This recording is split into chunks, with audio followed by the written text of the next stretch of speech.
네, 하나님의 말씀은 고린도전서 3장 11절입니다. 이 닦아둔 것 외에 능히 다른 터를 닦아둘 자가 없으니 이 터는 곧 예수 그리스도라. 아멘. 우리가 지난주부터 그 십자가 복음의 유업, 이사야 하반부에 나오는 십자가 복음의 유업에 대해서 살펴보고 있습니다. 살펴보는 이유는 간단합니다. 하나님께서 우리 가운데 성경에 약속된 십자가 복음의 유업을 놀라우게 지금 주고 계십니다. 그래서 우리가 이 부분을 살펴보므로 우리가 더 하나님의 의도하신 교회로 철저하게 십자가 복음에 더 서야 할 것인가, 그걸 보기 원하고요. 또 어떤 하나님의 유업이 우리 가운데 더 주어지기를 우리가 믿음으로 기대할 수 있는가 라는 걸 더 볼 수 있기 위한 것이고요. 더 나아가 이 유업들은 단순히 포도나무 교회에만 주신 것이 아닙니다. 신약의 모든 교회에 주신 것입니다. 그러므로 우리나라에 있는, 예를 들면 열방에 있는 모든 교회들 가운데 이 하나님의 유업이 주어지도록 우리가 어떻게 섬길 것인가 라는 부분들을 더 보기 위한 것입니다. 그래서 지난주에는 그 첫 번째 시간으로 그 이사야 하반부에 나오는 십자가 복음의 유업에 대해서 전체적인 개요를 살펴보았습니다. 말씀드린 대로 이사야 하반부에는, 그러니까 이사야서 40장부터 66장까지를 말합니다. 신약의 교회에 주신 하나님의 유업이 나옵니다. 이사야 하반부에는 이사야 선지자는 서기전 8세기경 선지자입니다. 그리고 남방 유다가 하나님의 심판을 받아서 바벨론에 의해 멸망을 당해서 바벨론 포로로 잡혀간 것은 그로부터 100년 이상 후에 일어납니다. 그런데 이사야 하반부는 이스라엘 백성들이 바벨론의 포로로 잡혀가 있는 상황을 염두에 두고 쓰여졌습니다. 그러면서 거기에서 세 가지 약속이 나옵니다. 지난주 살펴본 것처럼 첫 번째는 이스라엘 백성들이 바벨론 포로 생활에서 회복될 것이 거기에 예언되어 있습니다.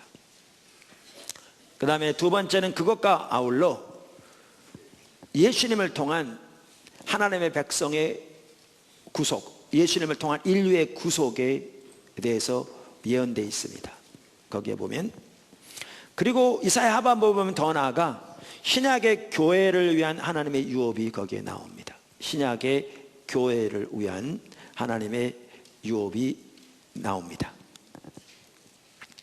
우리가 지난주에 살펴보았듯이 신약의 교회에 대한 하나님의 유업을 잘 볼 수 있는 한 가지가 이사야 하반부에 나오는 세 종류의 종이 누구를 말하는가를 보면 잘 알 수 있다, 이렇게 말씀을 드렸습니다. 그러니까 이사야 하반부에는 세 종류의 종이 나옵니다. 그래서 가장 먼저는 이스라엘 백성들을 종이라고 이렇게 부르고 있습니다. 그들은 불충한 종이었죠. 그래서 하나님을 떠난 거로 하나님의 심판을 받아 지금 바벨론의 포로로 잡혀가 있는 상황입니다. 그 하반부에는 그런 상황입니다. 그런데 이사야 하반부에는 또 다른 종류의 종이 나옵니다. 고난받는 하나님의 종으로 오실 메시아에 대한 예언이 나오죠. 그 고난받는 하나님의 종인 메시아를 통해서 하나님이 하나님의 백성을 구속하실 것을 예언하고 있다고 아까 말씀드렸습니다. 그래서 신약에는 복음서가 4권이 나오는데 이사야 하반부에는 고난받는 하나님의 종으로 오실 메시아에 대한 종의 노래가 4개 나옵니다. 4개 나옵니다. 그런데 이사야 하반부에는 이 고난받는 하나님의 종을 이스라엘이라고 부르고 있습니다. 그러니까 이 말은 이 고난받는 하나님의 종을 이스라엘의 대변자요, 이스라엘의 대표자로 보고 있는 것입니다. 혹은 이스라엘의 완성자로 보고 있는 것입니다. 그러면서 이사야 하반부에는 또 다른 종류의 종이 나옵니다. 이 종은 복수로만 나옵니다. 이사야서 53장 이후로는 종이 더 이상 단수로 나오지 않습니다.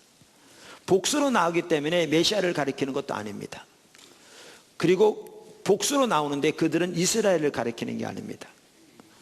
그러면 그 종들이 누구인가? 이 종들이 바로 그 고난받는 하나님의 종, 예를 들면 이사야서 53장에 나오는 그 종의 후손들입니다.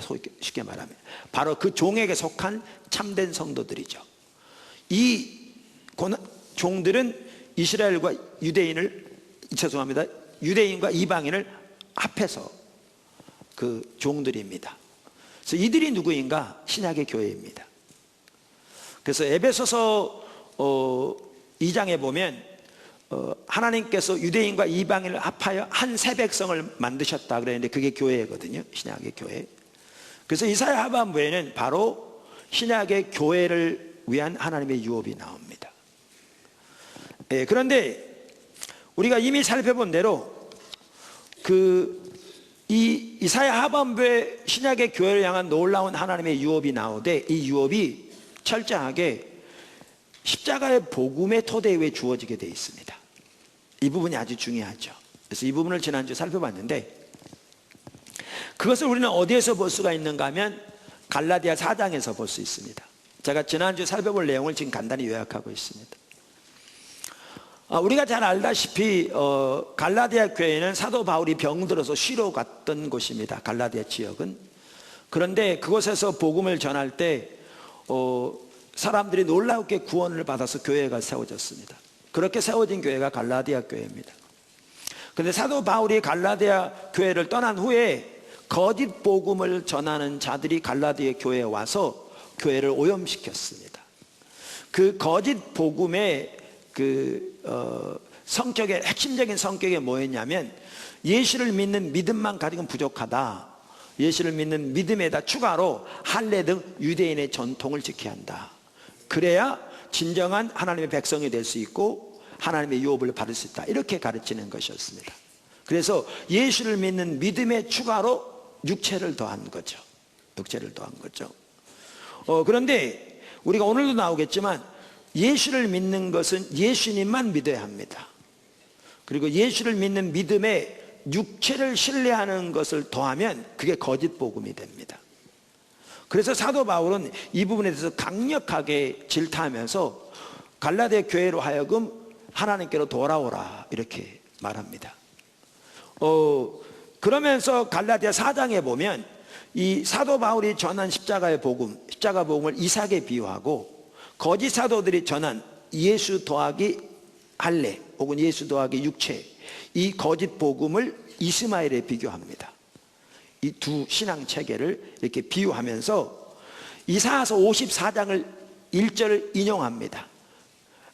그러면서 이 유업이 누구에게 주어지게 되어 있느냐? 이삭의 무리, 십자가 복음에 주어지게 되어 있다. 이렇게 말합니다. 그러니까 이 구절을 보아도 우리는 이사야서 54장에 나오는 하나님의 유업이 신약의 교회에 주어진 유업인 것을 성경을 통해서도 볼 수 있습니다. 왜냐하면 성경이 그렇게 말하고 있으니까요. 확인되어지는 거죠. 뿐만 아니라 이 유업이 철저하게 십자가의 복음 위에 세워질 때 거기에 주어지는 걸 볼 수 있습니다. 그러니까 예를 들면 갈라디아 교회만 하더라도 원래 사도 바울을 통해 십자가의 복음에 세워졌는데 거짓 복음을 전하는 자들의 거짓 사도들의 영향을 받아서 거기서 떠난 거죠. 그래서 예수 더하기 육체로 전락해버리는 거죠. 그러니까 이 거짓 복음은 하나님의 유업을 받을 수 없다. 그러면서 너희가 돌이켜야 한다.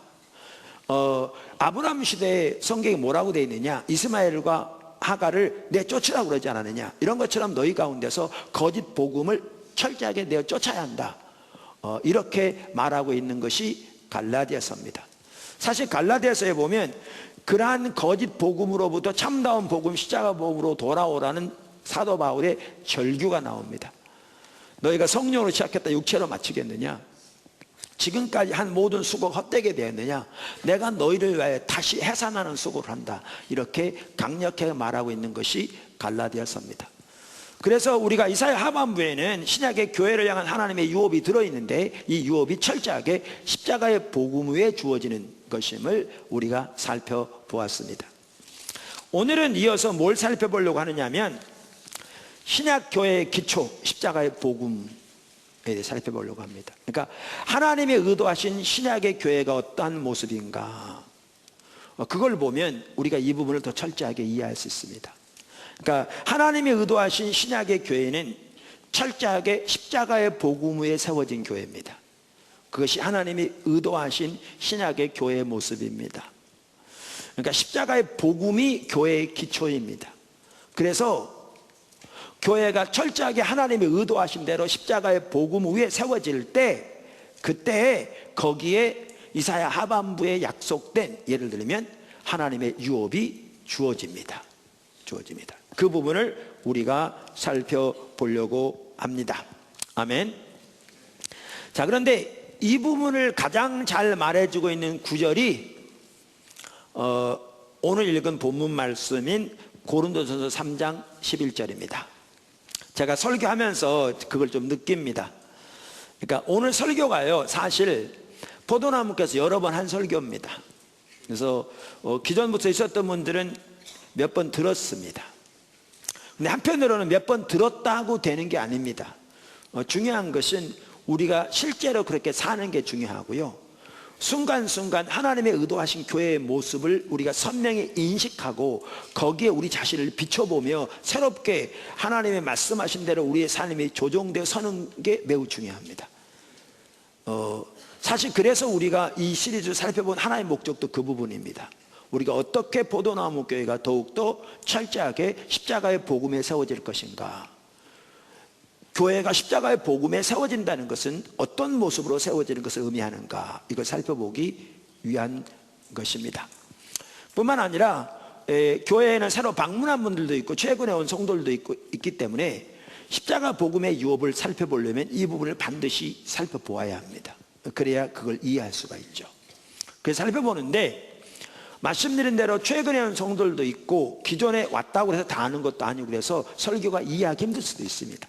제가 지금 설교하면서도 적지 않은 부분에서 여러분에게 영적인 방해가 있는 게 앞에서 느껴집니다. 쉽지 않을 수 있습니다.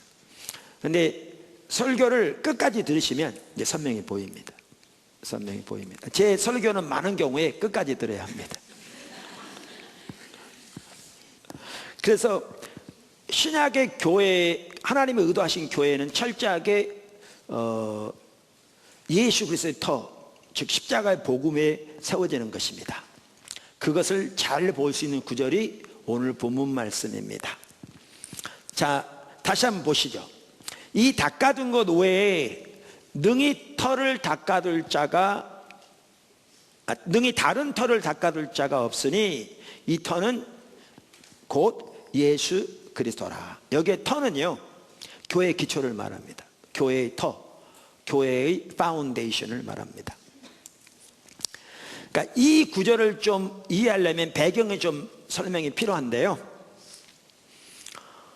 사도 바울은 자기의 소명을 이방인을 위한 사도로서의 소명을 잘 이해하고 있었습니다. 그리고 이방인을 위한 사도 중에서도 사도 바울은 복음이 전파되지 않는 곳에 가서 예수 그리스도의 복음을 전해서 교회의 기초를 놓는 사도로서의 자기 소명을 분명하게 알고 있었습니다. 그 사도 바울 같은 경우에는 이미 교회가 세워진 지역은 안 갔습니다. 혹은 안 가려고 노력했습니다. 왜냐하면 자기 소명이 그랬기 때문에 그렇습니다. 그래서 로마서 15장 20절 같은 경우 이렇게 말하죠. 또 내가 그리스도의 이름을 부르는 곳에는 복음을 전하지 않기를 힘썼노니 이는 남의 터 위에 건축하지 아니하려 함이라. 왜냐하면 그의 소명이 그랬기 때문에 그랬습니다. 바울 같은 경우에는 그러면서 21절 기록된 바 주의 소식을 받지 못한 자들이 볼 것이요 듣지 못한 자들이 깨달으리라 함과 같으니라. 이 경우에도 제가 알기 이사야 하반부입니다. 사도 바울은 이 경우를 보아도 아시듯이 이사야 하반부를 매우 잘 알았습니다. 그러니까 이걸 보면 성경을 통해서 하나님이 자기 소명에 대해서 자기에게 분명하게 깨닫게 해주신 걸 볼 수 있습니다. 그러니까 여러 통로를 통해서 자기 소명을 분명하게 발견했는데 그 중에 하나가 성경을 통해서 자기 소명을 분명하게 발견했습니다. 그래서 그는 자기의 소명이 복음이 전파되지 않는 곳에 복음을 듣지 못한 자들에게 복음을 전해서 교회의 기초를 놓는 것이 자기 소명이었기 때문에 이미 교회가 세워진 것은 안 같습니다. 그가 로마 교회에 간 것은 예외적인 경우였습니다. 그래서 로마서를 보면 가서 서로 믿음을 나누고 서로 격려를 받고 바로 이 로마 교회에 의해 파송을 받아서 스페인까지 가서 복음을 전하기 원했습니다. 그래서 로마 교회를 갔습니다. 그리고 그 내용을 로마서에 기록하고 있는 것을 볼 수가 있습니다. 이처럼 사도 바울은 그 교회가 없는 곳에 복음을 듣지 못한 자들에게 가서 복음을 전함으로 교회의 기초를 놓는 사도였습니다. 자기 소명이. 자, 그러면서 이제 그 고린도 교회에 보면 어떤 일이 있었냐면, 고린도 교회 편지하는데 고린도 교회는 그 사도 바울이 세운 교회 중에 가장 어린 교회 중에 하나였습니다. 고린도서 1장 7절에 보면 알 수 있듯이 성령의 은사는 부족함이 없이 나타났습니다. 그런데 고린도전서 2장에도 말하고 있듯이 영적인 어린아이와 같은 자들이었습니다. 육적인 그리스도인. 그래서 영적인 것을 깨닫지 못하는. 그래서 고린도전서만 하더라도 이렇게 이것에 대해서는 그래서 고린도 교회가 가지고 있는 문제들을 하나하나 다루는 것이 고린도전서인데, 거기에 보면 고린도 교회가 얼마나 죄가 가득했고 얼마나 영적으로 어린 교회였는가를 금방 볼 수 있습니다. 이 고린도 교회에 편지하면서 사도 바울이 가장 먼저 고린도서 1장에서 4장, 고린도후서 1장에서 4장, 8장에서 십자가의 복음을 말하고 있습니다. 그가 전한 복음을 말하고 있습니다. 이 모든 것 해결책도 결국 복음으로 돌아가는 거거든요. 자, 그러는 중에 고린도에 있었던 문제 중에 하나가 뭐냐면 당파 문제였습니다. 당파, 파벌이 많았습니다. 사실 교회는 그리스도의 몸인데, 그리고 그 머리는 예수 그리스도인데, 여러분 보십시오. 우리 몸인데 이게 잘려져 있다고 생각해 보세요. 세 조각, 네 조각으로. 그럼 어떻게 몸이 제 기능을 다 하겠습니까? 그래서 사도 바울이 고린도 교회 편지하면서 많은 문제가 있었는데, 고린도 교회 그 중에 가장 먼저 이 파벌의 문제를 다룹니다. 그만큼 교회 안에 있는 파벌이 나쁜 것입니다. 근데 심각하게 오늘날은 교회 안에 갈라져 있지 않는 경우가 거의 없습니다. 심각합니다. 교회마다. 그걸 보아도 교회가 복음에 서 있지 않습니다. 복음에 서 있지 않습니다. 그러니까 그리스도의 터 위에 세워져 있지 않습니다. 자, 이런 상황에서 사도 바울이 이렇게 말하는 거죠. 그러니까 거기는 어떤 파들이 있었냐면, 나는 베드로 파라 이런 사람이 있었고요, 나는 아볼로 파라 이런 사람이 있었고요, 그때 나는 바울 파라 그런 사람이 있었습니다. 그랬더니 어떤 사람들 나는 예수 파라 이런 사람이 있었습니다. 그 예수 파라는 사람들이 가장 문제를 많이 일으켰던 사람들입니다. 학자들에 의하면. 그랬는데 이런 상황에서 바울이 그래서 이렇게 말한 겁니다. 하나님께서 나를 보내신 것은 침례를 베풀기 위함이 아니다. 복음을 전하게 하려 합니다. 내가 너희 가운데 침례를 많이 베풀지 않은 걸 감사한다. 왜? 누가 바울에게 침례 받았다고 나오는 바울파다 그러니까. 그래서 그렇게 말한 겁니다. 그래서 이걸 보아도 침례나 세례는 매우 중요하고, 그래서 예수를 믿는 믿음의 고백으로 드려지지만 구원의 조건은 아닌 걸 볼 수 있습니다. 이걸 보아도 알 수 있습니다. 자, 그런데 이런 상황에서 사도 바울이 하는 말이 그 말인 거죠. 좀 서론이 긴데요, 그 말인 거죠. 바울이 누구고 아볼로가 누구냐? 그들은 하나님의 종에 불과한 자들로서 하나님이 그들에게 맡겨준 대로 섬긴 자들 뿐이다. 그래, 잘하게 하신 분은 하나님이 잘하게 하신 거다. 그러니까 너희가 하나님을 바라봐야 되고 감사하려면 하나님께 감사해야 한다. 이렇게 말하는 거죠. 그러면서 사도 바울이 든 비유가 그겁니다. 다른 말로 뭐라고 비유를 들으냐면, 나는 씨를 뿌리는 자다, 기초를 놓는 자라 그 말이죠. 그 다음에 아볼로는 물을 주는 자다. 그런데 잘하게 하신 분은 하나님만 하셨다. 이렇게 말하고, 이걸 다른 말로 뭐라고 표현하고 있는가 하면, 나는 기초를 놓는 자다. 기초를. 그리고 다른 사람들은, 그러니까 예를 들면 아볼로 같은 사람들은 그 후에 이제 세워가는데 어떻게 세우기를 조심해야 할지냐 이렇게 말하고 있는 겁니다. 건물만 하더라도 기초가 있잖아요. 그러면 기초가 있으면 그 기초 위에 이렇게 잘 세워지면 이런 예배당도 되고 유아실도 되고 중목도실도 되고 부엌도 되고 식당도 되고 교제실도 되는 거잖아요. 이렇게 되는 것처럼 나는 교회의 기초를 놓는 자라. 그리고 이 토대 위에 이제 사람들이 세울 텐데 올바로 잘 세워야 한다. 이렇게 말하고 있는 겁니다.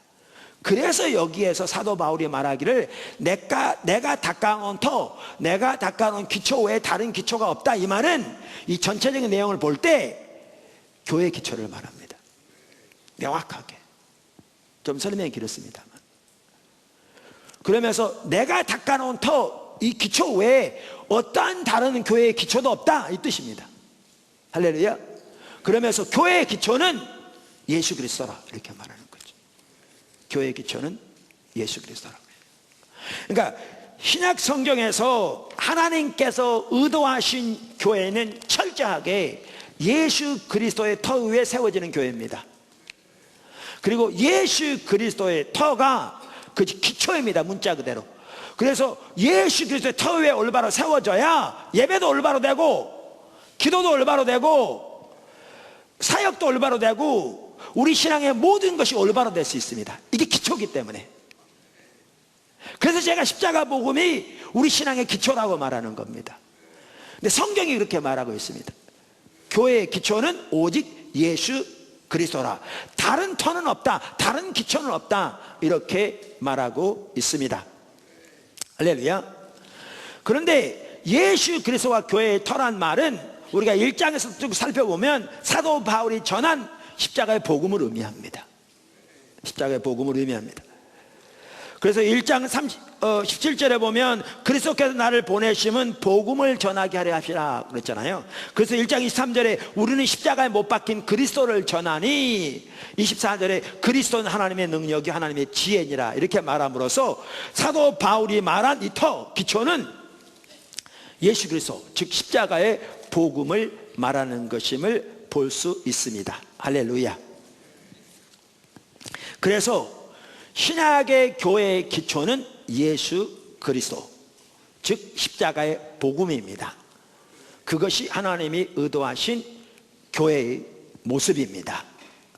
그리고 그 교회 위에 하나님이 약속하신 유업이 주어집니다. 왜냐하면 이사야 하반부만 하더라도 이사야 하반부에 나오는 신약의 교회를 위한 모든 유업은 바로 십자가의 복음 위에 주어지게 되어 있으니까.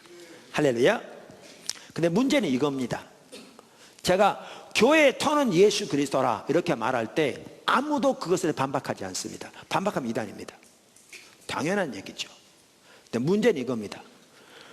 교회의 터가 예수 그리스도가 되려면 반드시 고린도전서 1장 30절과 2장 2절이 되어야 합니다.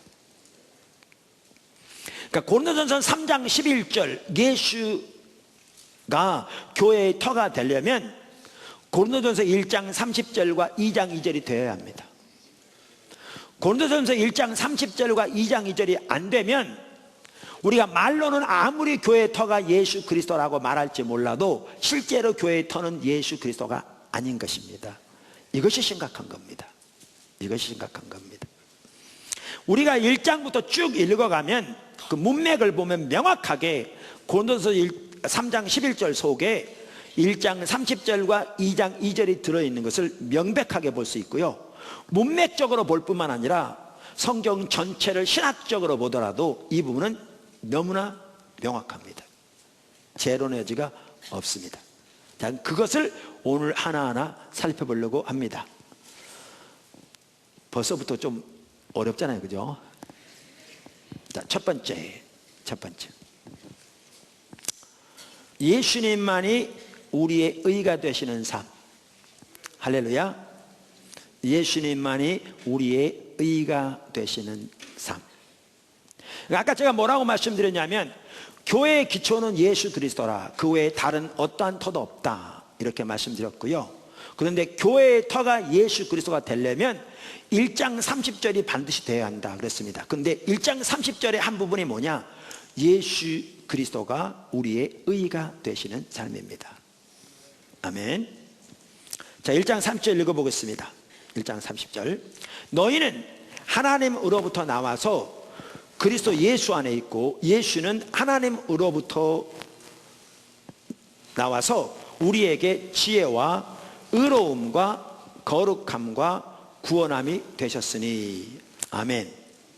그래서 예수 그리스도가 교회의 기초라는 말 속에는 예수 그리스도가 우리의 지혜와 의로움과 거룩함과 구원함이 되시는 삶이 포함되어 있습니다. 할렐루야. 명확합니다.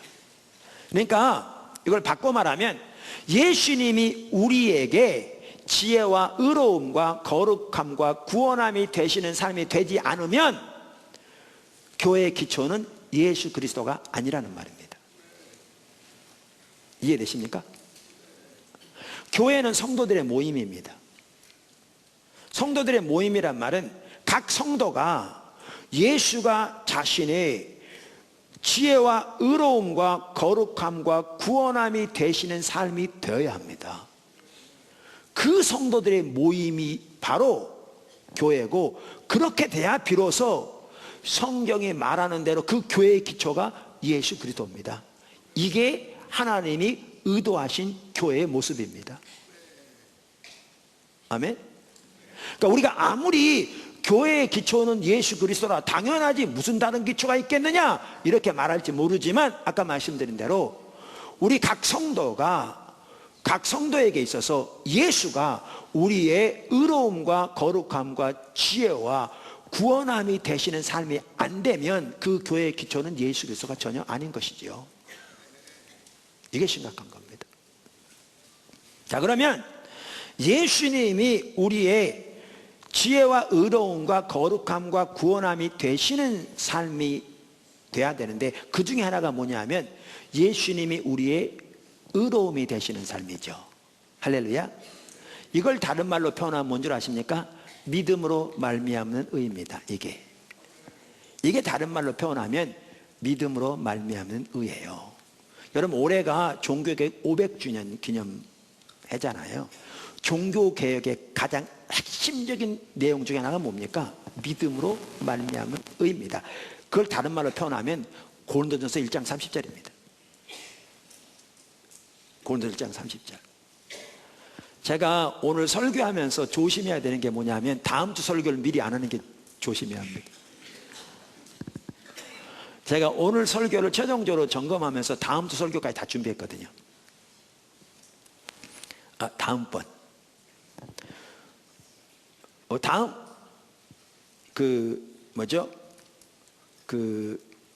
제가 다음 주 설교에 대해서 광고했나요? 일부 예배 때 했구나. 다음 주에는 우리 포도나무교회에서 이슬람 국가 중에 하나, 주요 국가 중에 하나로 파송한 선교사님이 계십니다. 제가 이 설교들이 다 인터넷에 생방송되고 있기 때문에 나라 이름도 본인 이름도 얘기 안 합니다. 그분들이 사역을 잘하고 계십니다.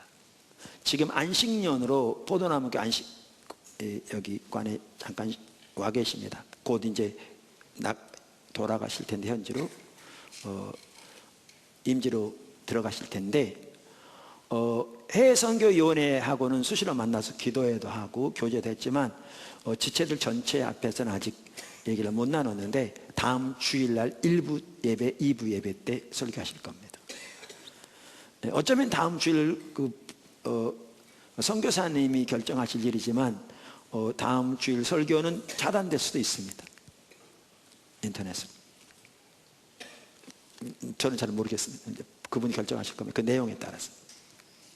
그래서 다음 주에 그렇게 설교하실 것이고요. 아주 귀한 시간이 될 거라고 생각합니다. 근데 제가 돌아와서 다음번에 설교할 때 나누려고 하지만, 2000년 교회의 역사를 살펴보면요, 교회가 이 하나님이 의도하신 교회의 기초에서 떠날 때 교회는 침체됐습니다.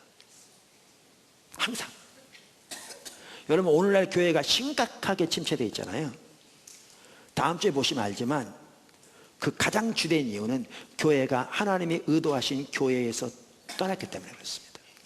다시 말하면 교회의 기초에서 벗어났기 때문에 그렇습니다.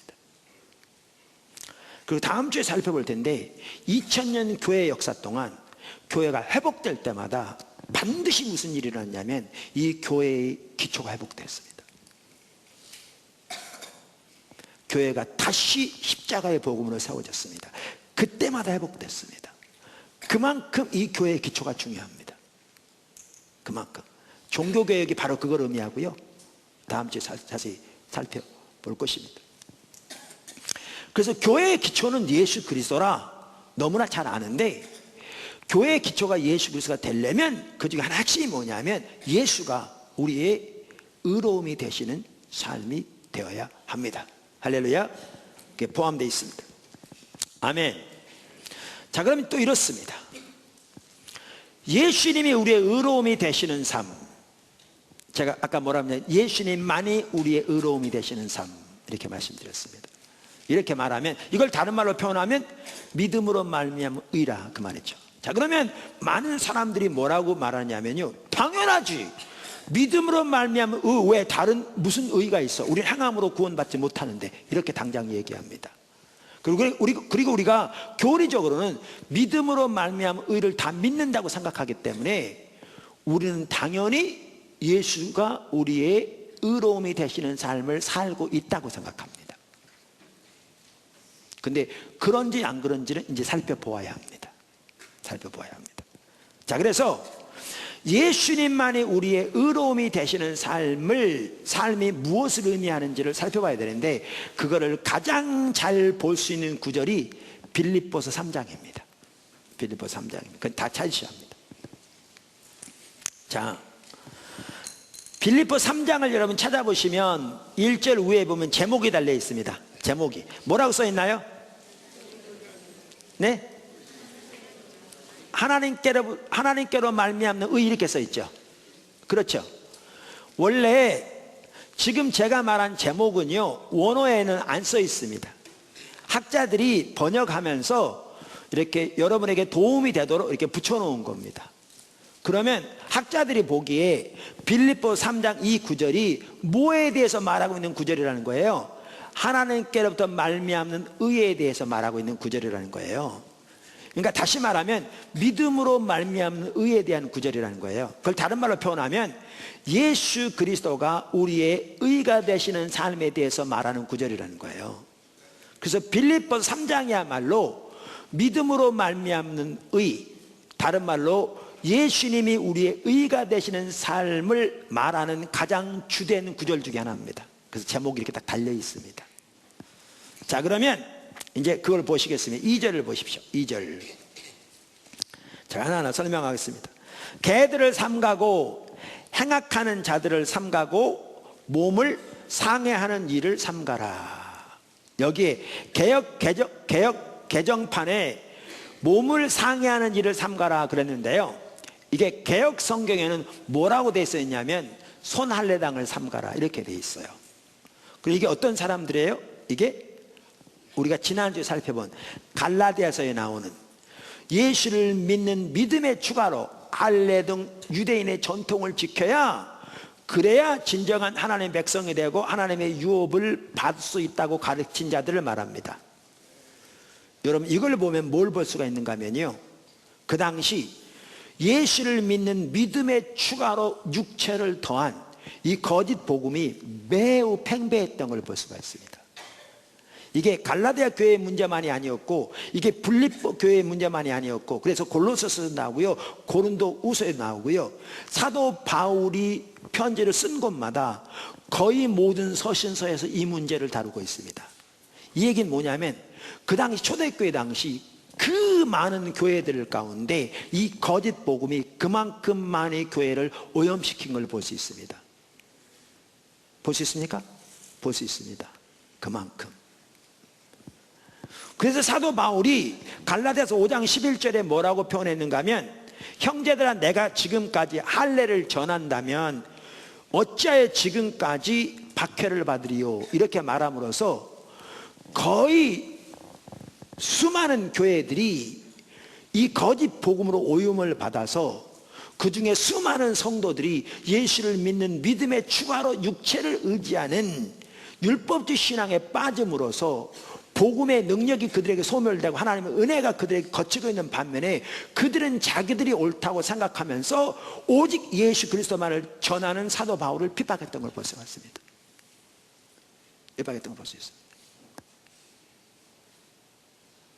그래서 지난주에도 우리가 살펴본 대로 갈라디아서 4장에서 이스마엘과 하갈이 이삭을 핍박했듯이 오늘날도 그렇하다 그랬는데, 이 거짓 복음이 율법주의 신앙이 참다운 복음을 항상 대적하는 걸 볼 수가 있고요, 사도 바울 같은 경우에도 그렇기 때문에 많은 핍박을 받았던 걸 볼 수가 있습니다.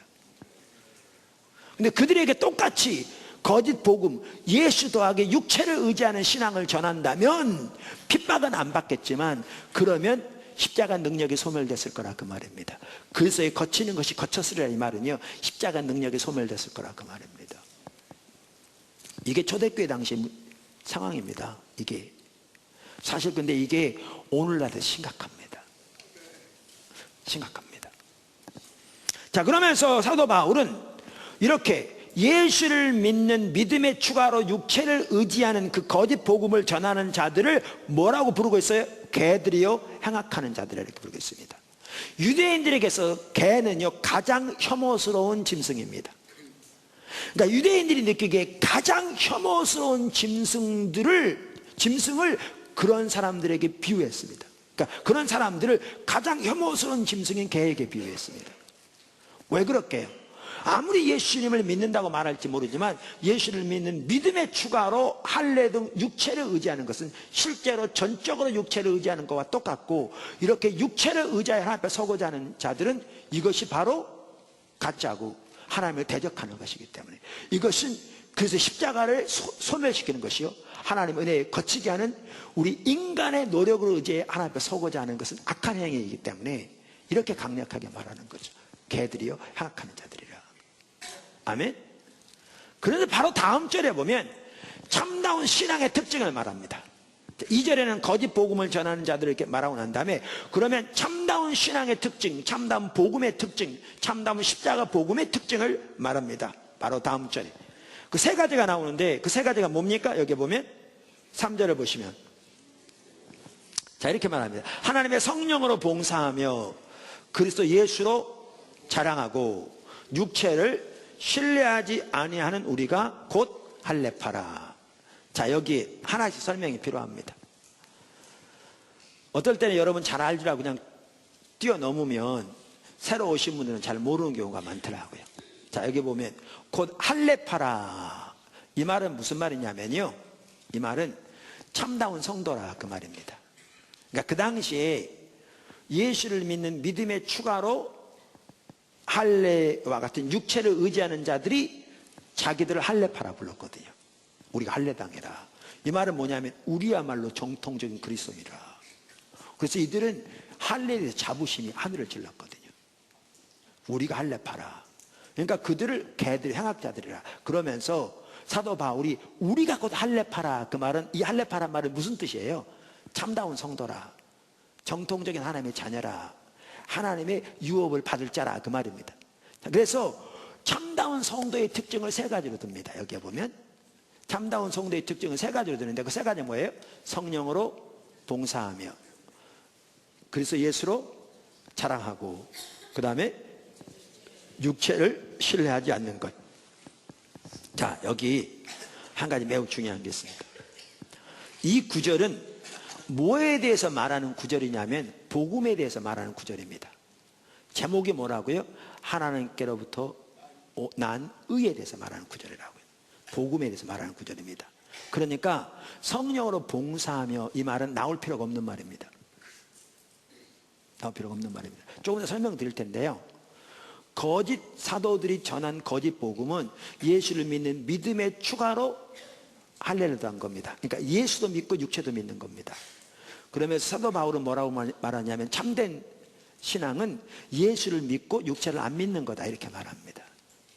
이게 그래서 뒤에 두 개가 복음에 대한 구절입니다.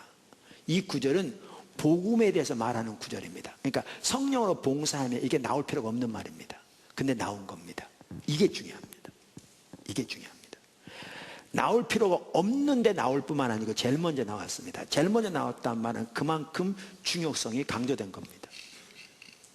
이게 중요합니다. 자, 그럼 이 뜻입니다. 성령으로 봉사하며 그러는데, 이 봉사한다는 단어는 라트리온테스라는 단어입니다. 그러니까 봉사다, 섬기다 이렇게 번역되기도 하고요. 원래 유대인들의 공적 예배를 표현할 때 쓰는 단어가 라트리온테스라는 단어입니다. 그래서 이 단어는 예배를 말하기도 합니다. 그래서 NIV 성경 등 여러 성경은 성령으로 예배하며 이렇게 번역하고 있습니다. 예배와 섬김이 같습니다. 그래서 worship by the Spirit. 그럼 여러분 뭘 말하는 줄 아십니까? 올바른 복음에 서기 위해서 반드시 필요한 핵심적인 요소 중에 하나가 뭐냐면 성령으로 예배하는 참다운 예배입니다. 참다운 예배와 참다운 복음이 분리되지 않습니다. 너무너무 중요합니다. 개인적으로도 그렇고요, 교회적으로도 그렇고 우리가 참다운 복음 위에 서고 참다운 신앙 위에 서는 것과 성령으로 드리는 참다운 예배를 드리는 것이 분리가 안 됩니다. 그래서 사도 바울이 복음을 말하면서 전혀 나올 필요가 없는 예배를 지금 말하는 겁니다. 그것도 제일 먼저. 이게 너무너무 중요합니다. 사실 교회가 철저하게 예수 그리스도의 터 위에 세워지려면 철저하게 올바른 복음에 세워져야 되고요, 그거와 반드시 같이 가야 되는 게 뭐냐면 성령으로 드리는 참된 예배입니다. 이게 반드시 같이 가야 합니다. 우리가 새물교 선교에서 십자가 복음을 2주 동안 살펴보는 십자가 복음 학교가 있잖아요. 우리 지체들은 한 번 이상 꼭 하셔야 합니다. 아까 말씀드린 선교사님이요, 수년 전에 십자가 복음 학교를 하셨거든요. 우리 파송환 선교사님이. 우리 파송하기 전에. 근데 이번에 이렇게 안식년 나와서 하시면서 부부가 두 번째 하셨어요. 두 번째 하시고 그분들은 신학을 하셨고요, 7년. 안수를 받으시고 선교사로 하신 지가 지금 20년이 됐거든요. 그분들이 우리 신학원, 죄송합니다. 왜 이래.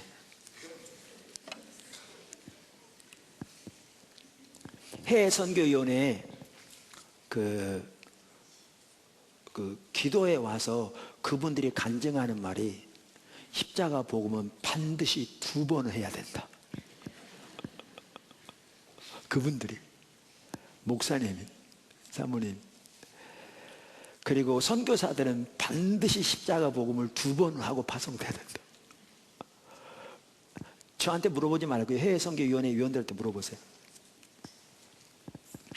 그래서 우리 모든 지체들은 십자가 복음 학교를 반드시 한 번 이상 하셔야 합니다. 그런데 우리가 예배 학교도 있습니다. 2주 동안 살펴보는. 근데 많은 분들이 예배 학교의 소중함을 모릅니다. 근데 기억하십시오. 참다운 신앙에 서는 것, 참다운 복음에 서는 것과 성령으로 드리는 참된 예배가 절대 분리되지 않습니다. 분리 안 됩니다. 이게 반드시 같이 가게 되어 있습니다. 반드시.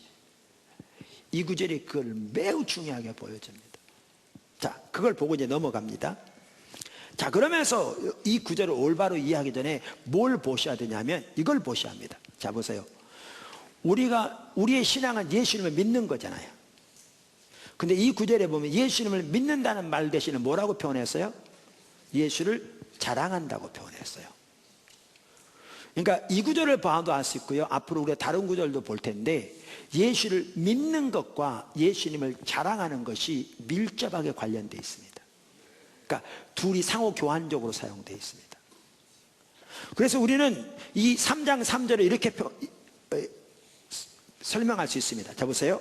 참다운 신앙에 대해서 말하면서 예수를 자랑하고 육체를 신뢰하지 않는 우리가 참신자라고 그랬잖아요.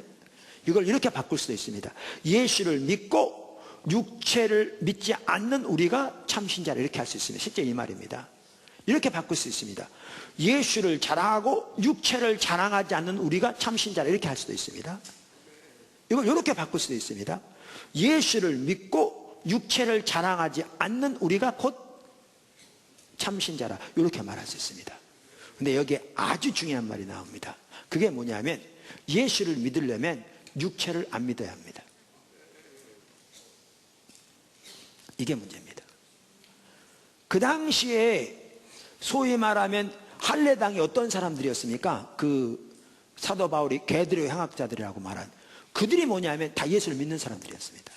근데 그들은 예수를 믿는 믿음에다가 할례 등 유대인의 전통을 더함으로써 그들은 예수도 믿고 육체도 믿는 겁니다. 다른 말로 하면 예수도 믿고 육체를 자랑하는 겁니다. 믿는 것과 자랑하는 게 밀접한 관계가 있다고요. 그래서 그들은 자기들이 항상 어떤 자부심을 가지고 있는가? 할례에 대한 자부심을 가지고 있었습니다. 우리들이야말로 할례를 받은 정통적인 그리스도인이라. 그래서 그들은 자기들을 할례당이라고 표현한 겁니다. 근데 아무리 예수를 믿을지 몰라도 예수도 믿고 육체도 믿으면 그건 전적으로 육체를 믿는 것과 똑같기 때문에 사도 바울이 그들을 개들이라고 그런 겁니다. 그러면 참다운 신자에 대해서 말하기를 참다운 성도는 예수를 믿고 육체를 안 믿는 자들이 참다운 성도라 이렇게 말하는 겁니다. 그걸 바꿔 말하면 예수를 믿고 육체를 자랑하지 않는 자들이 참다운 성도라 그렇게 말하는 겁니다. 이제 이걸 보시면 뭘 볼 수가 있는가? 우리는 믿음으로 말미암아 이를 다 얘기하는데 뭘 볼 수가 있는가 하면 예수를 믿으려면 예수님이 우리의 의가 되시려면 우리는 반드시 육체를 신뢰하지 않아야 합니다. 바꿔 말하면 예수님이 우리의 의가 되시려면 우리는 반드시 육체로 인한 자부심이 버려져야 합니다. 아무리 우리가 예수님을 믿는다고 말할지 몰라도 육체를 동시에 신뢰하면 그걸 다른 말로 표현하면 육체로 인한 자부심이 우리 속에 가득하면 그건 전혀 예수 안 믿는 겁니다. 그건 육체를 신뢰하는 겁니다. 그걸 사도 바울은 개들이 횡악자들이라고 말하는 겁니다. 이 부분이 보여져야 성경이 말하는 믿음으로 말미암아 의가 무엇인가를 올바로 이해할 수 있습니다. 이게 보여져요. 자, 그러면서 사도 바울은 여기 보시면 예수를 믿으려면 예수를 믿고 육체를 신뢰하지 않아야 되는데 육체를 신뢰하지 않는 것을 사도 바울은 뭐라고 표현하는가 하면 육체를 의지하는 것을 배설물로 여겼다 이렇게 표현하고 있습니다. 그러니까 아까 3절에서 뭐라고 그러냐면 참다운 성도의 특징을 세 가지 준다고 그랬잖아요. 성령으로 예배하며 예수를 자랑하고 혹은 예수를 신뢰하고 육체를 신뢰하지 않는 우리가 할례파라 즉 참다운 성도라 이렇게 말하고 난 다음에 곧바로 사도 바울이 뭘 말한 줄 아세요? 누가 육체를 신뢰하려만 하면 나는 더욱더 그러하다. 그러면 육체를 말합니다. 사도 바울이 곧바로 이어서 누가 육체를 신뢰할만 하면 나는 더욱 그러하다. 그러면서 그가 내세운 게 뭔지 아세요? 그의 그 화려한 배경과 그의 그 화려한 경력을 얘기합니다. 난 지 8일 만에 할례 받았단 말은요 태어날 때부터 오리지널 유대인으로 태어났단 말입니다. 태어날 때부터 뿐만 아니라 바울은요 태어날 때부터 바리새파 가정에 태어났습니다. 자기 아버지부터 바리새인이었습니다. 어려서부터 철저하게 율법으로 교육받은 사람입니다. 그 당대에 이 시대의 랍비라고 불리는 그 유명한 랍비 그 중에서도 가말리엘 문화에서 교육을 받은 사람입니다. 그의 율법을 지키는 그 열심은 당대의 모든 젊은이들 중에서도 타의 추종을 불허할 만큼 뛰어난 사람이었습니다. 이 사도 바울의 그의 그 화려한 경력과 그 배경을 그 당시에 사람들에게 딱 제시하면 사람들은 그 앞에 꼬박 죽을 만한 그러한 화려한 것들이었습니다. 근데 사도 바울은 뭐라고 말하냐면 이걸 육체라고 표현합니다. 누가 육체를 신뢰할 만하면 나는 더욱더 그러하다. 그렇게 난 다음에 그가 뭐라고 말하고 있는가 하면 이렇게 말합니다. 7절 그러나 무엇이든지 내게 유익하던 것을 내가 그리스도를 위하여 다 해로 여길 뿐더러 손해로 여긴다 그 말이죠. 또 모든 것을 해로 여김은 내 주 그리스도 예수를 아는 지식이 가장 고상하기 때문이라. 내가 그를 위하여 모든 것을 잃어버리고 배설물로 여김은 그리스도를 얻고 그 안에서 발견되려 함이니, 내가 가진 의는 율법에서 난 것이 아니요 오직 그리스도를 믿음으로 말미암은 것이니 곧 믿음으로 하나님께로부터 난 의라. 여기에 보면요, 명백하게 볼 수 있는 게 뭐냐면, 하나님께로부터 난 의, 예수 그리스도가 우리의 의가 되시는 삶이 되려면 사도 바울처럼 육체를 의지하는 것이 배설물이 되어야 합니다. 육체를 의지하는 것, 육체로 인한 자부심이 배설물이 될 때야 비로소 예수 그리스도가 우리의 의가 되시며 우리가 예수를 의지하는 것이 되는 것입니다. 이게 오늘날 가려져 있기 때문에 우리는 말로는 믿음으로 말미암은 의를 얘기하지만 우리는 심각하게 육체를 의지하는 타락한 신앙이 교회 가운데 너무너무 가득합니다. 그러면서 잘못된지도 모릅니다. 이 말의 의미를 모르기 때문에. 그러니까 여기에 보시면 예수 그리스도가 우리의 의가 되시려면 육체로 인한 자부심이 혹은 육체를 자랑하는 것이, 다른 말로 표현하면 육체를 의지하는 것이 배설물이 되어야 합니다. 그래서 제가 뭐라고 표현했냐면 예수님만이 우리의 의가 되시는 삶이라고 그렇게 표현한 겁니다. 그게 교회입니다. 신약의 교회. 자, 근데 이 부분을 좀 더 살펴볼 필요가 있습니다. 그걸 좀 더 살펴보려면 아까 고린도서 1장 30절로 돌아와야 합니다. 1장 30절. 자, 아까 1장 30절 다시 돌아와 보시죠. 29절부터 보시면 이렇게 나옵니다. 이는 아무 육체도 하나님 앞에서 자랑하지 못하게 하려 하심이라. 사실 이 말이 매우 중요한 말입니다. 네, 제가 이것까지 설명할 수 없습니다. 이것까지 설명하려면 지금부터 30분 해야 합니다. 왜냐하면 고린도 교회에 있는 배경을 설명해야 되거든요. 그래야 이 말의 의미를 비로소 올바로 이해할 수 있거든요. 그러니까 제가 그거는 못합니다. 그건 그냥 넘어가겠습니다. 이 내용 표면적으로는 잘 압니다. 아무도 자랑하지 못하게 하려 합니다. 표면적으로 잘 압니다. 자, 그럼 넘어갑니다. 1장 30절에 뭐라고 그러냐면 아까 살펴본 대로 너희는 하나님으로부터 나와서 그래서 예수 안에 있고 예수는 하나님으로부터 나와서 우리에게 지혜와 의로움과 거룩함과 구원함이 되셨으니 아까 살펴봤죠. 근데 그 다음 절 이렇게 말합니다. 기록된 바, 이 말은 구약 성경에 기록됐단 말이에요. 구약에 나온 것처럼 이렇게 됐다 그 말입니다. 그래서 기록된 바 자랑하는 자는 주 안에서 자랑하라 함과 같으니라. 여기도 보시면요, 믿는다는 것과 자랑한다는 말이 똑같은 의미인 것을 명백하게 볼 수 있습니다. 그렇죠? 자, 그러면 여기에 자랑하는 자는 주 안에서 자랑하라 함과 같다, 그 성경 말씀대로 예수가 우리의 의가 되셨다, 지금 그 얘기잖아요. 그러면 이 말이 성경 어디에 나온 말입니까? 여러분 성경에 다 나와 있는데 어디 나온 말입니까?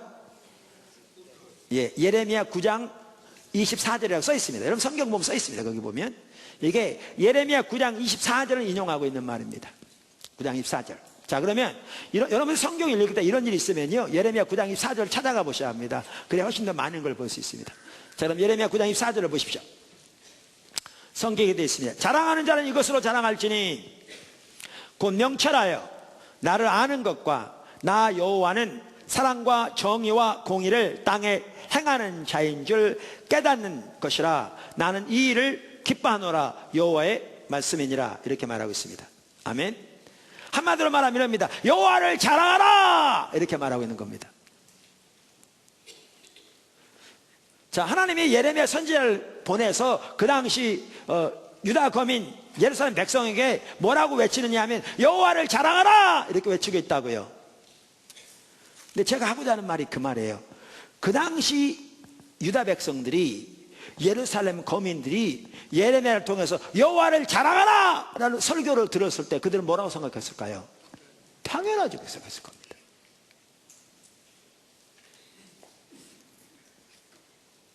뭔 말이냐면요, 좀 배경을 볼 필요가 있는데, 예레미야 6장 20절에 보면 이렇게 돼 있어요. 그들은 시바에서 유향과 먼 곳에서 향품을 하나님께로 가져다가 하나님께 번제로 드렸어요. 물론 하나님은 안 받는다 그러셨는데 본인들은 하나님이 당연히 받을 거라 생각한 거죠. 시바는요, 에티오피아고요, 일부 학자들은 남예멘이라고 믿고요, 여기에 먼 곳에 대해서 일부 학자들은 그들이 그 당시에 에티오피아나 남예멘에서 뿐만 아니라 인도에까지 가서 특별한 향품을 사다 하나님께 번제로 드렸다고 학자들이 그렇게 얘기합니다. 자, 그러면 본인들이 거기까지 갔으면 더 말할 것도 없지만 안 가더라도 그 먼 곳에서 온 특별한 상품을 사다가 하나님께 번제로 드렸다면 그들이 얼마나 하나님께 많은 희생을 드린 겁니까?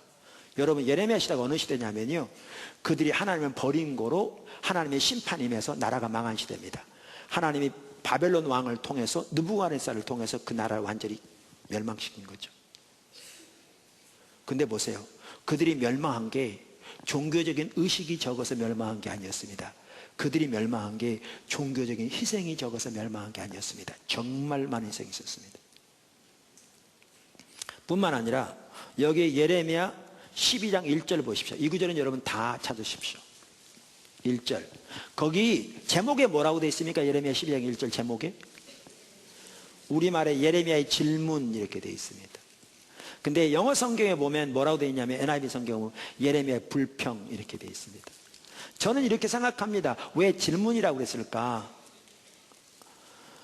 우리 한국 번역한 학자들이 아이고, 예레미야 같은 선지자가 하나님께 불평한 건 알맞지, 불평은 옳지 않아, 그러니까 질문했다 이렇게 표현하는데, 여러분 성경 자세히 읽어보세요. 예레미야 불평하고 있어요. 예레미야 하나님께 불평하고 있어요. 그래서 예레미야 불평이라고 써 있어요. 그 왜 불평한 줄 아십니까? 예레미야가 지금 뭐라고 그렇게 말하는데요? 너희가 하나님 버렸다, 2장 13절. 하나님의 심판이 온다, 반복적으로 말하고 있죠. 그런데 그들 중에 적지 않은 사람들이 사업이 잘 되고요, 돈 많이 벌고요, 가정적으로 큰 문제 없고요, 오늘날만 자식 좋은 학교 들어가고요, 일이 잘 됐어요. 그러니까 아무리 저래도 저들이 안 받아들이는 거예요. 그러니까 예레미야 시험 들었어요. 아니, 하나님은 공의로우신 분이잖아요. 근데 왜 악한 자들이 형통합니까? 왜 반역한 자들이 잘 되나요? 이렇게 불평한 겁니다. 여러분, 이걸 보아도 아시듯이요, 세상적으로 잘 되는 게 반드시 하나님 축복 아닙니다. 오늘날 눈이 철저하게 멀어서 하나님의 관점이 가려져 있기 때문에 세상적으로만 잘 되면 하나님의 온갖 축복은 다 받았다고 생각합니다. 그렇지 않습니다. 그렇지 않습니다. 그랬더니 하나님이 그들을 심판하실 것을 말씀하세요. 그리고 예레미야에게 너 회개하라고 그랬어요. 자, 그러면서 나온 말입니다. 여기 보시면 1절, 여호와여, 주와 변론할 때는 주께서 의로우시니이다. 그러나 내가 주께 질문하옵나니 악한 자의 길이 형통하며 반역한 자가 다 평안함은 무슨 까닭이니까? 그러니까 이 말은 한두 명이 그러지 않았다는 거예요. 예레미야가 시험 들 만큼 많은 사람이 그랬다는 거예요. 많은 사람이. 그러면 여기에 악한 자가 누구고 반역한 자가 누구냐는 거죠. 시편에 보면 시편 기자가요, 이런 적이 한 번 있었어요. 그런데 시편에 나온 경우에는 불신자들이, 하나님을 모르는 이방인들이 잘 되는 걸 보고 시험 들었어요. 그래서 돌이켰는데, 이 경우에 그럼 악한 자가 누구고 반역한 자가 누구냐는 거죠. 바로 2절을 보면 그들의 신분이 누군가가 나와요. 이렇게 나와요. 2절에 주께서 그들을 심으심으로 그들이 뿌리가 박히고 장성하여 열매를 맺었거늘 그들의 입은 주께 가까우나 그들의 마음은 머니이다. 이 구절 보면요, 이들의 정체가 이방인이 전혀 아니고 예루살렘 거민 유다 백성인 것을 명백하게 볼 수 있어요. 명백하게. 그래서 아까 제가 말씀드린 대로 예레미야가 시험 들었어요. 근데 제가 지금 말하고자 하는 바는 뭐냐면 이 부분이에요. 바로 그 당시에 예루살렘 거민 유다 백성들을 표현하면서 예레미야가 뭐라고 표현했냐면 이렇게 표현했어요. 그들의 입은 주께 가까우나 그들의 마음은 머니이다. 이렇게 표현했어요.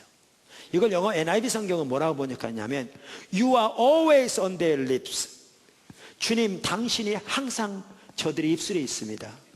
and far from their hearts.